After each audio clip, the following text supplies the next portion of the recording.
Okay, this vlog is going to be about realism and neorealism in international relations. A realist is one that sees the world as it is and situations as they are. They do not have an imaginative way of thinking and do not try and sugarcoat situations and make them seem better than what they are, or are optimistic about the future and what it could be. And this has definitely had an important role in the school of thought of international relations, because the realists aim to show the world as it is, and for everyone to face the facts and to look at the world for what it is and not what it could be.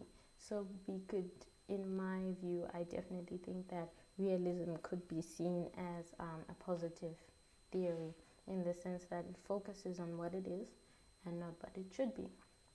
And realists look at the world from a human nature and a domestic point of view. And realists do believe, because we are flawed in our human nature, there is no way that we could reach a level of cooperation as human beings, as well as states on a domestic or a global or an international level. So realists pay attention to, realists believe that conflict is what helps the world keep moving, because in conflict it is due to states pursuing their national interests, and that's what is key for survival in our international system, that there must be conflict and that states need to fight for their national interests and fight to survive and to gain whatever it is that they're pursuing for themselves as a nation. And neorealism comes in the sense that a neorealism focuses more on the international structure from a power politics state of view. And power politics focuses on military and economic strength mostly, and uses that as a rank in the political field, and that is how states rank each other according to their military strength and their economic strength. And this is definitely true, because one of the most influential states, such as China and the United States, definitely are in competition in those two particular fields, as both are high ranking in the economic sector. They are high ranking in terms of military and nuclear power, and this is why most states aim to build up themselves. They aim to be top exporters rather than top importers, and they aim to have the highest rates in currency and the strongest navy, strongest soldiers, because all of these things are used as determining factors of strength in our system. And realists also do believe that we live in an anarchic international system, and that means that our system is self-help. It's a self-help system, each man for himself, if we could use it in layman's terms. And this means that due to this, peace is highly unlikely, and neorealism and realism both agree in this sense.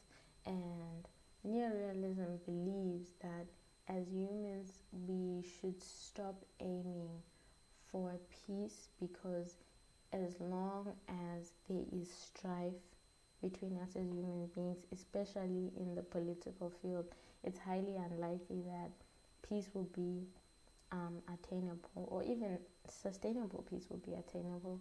And even though we do have international communities like the European Union and the United Nations, I do believe that they are still developing as equalizers, and that they are helpful and influential, but not as influential as they could be.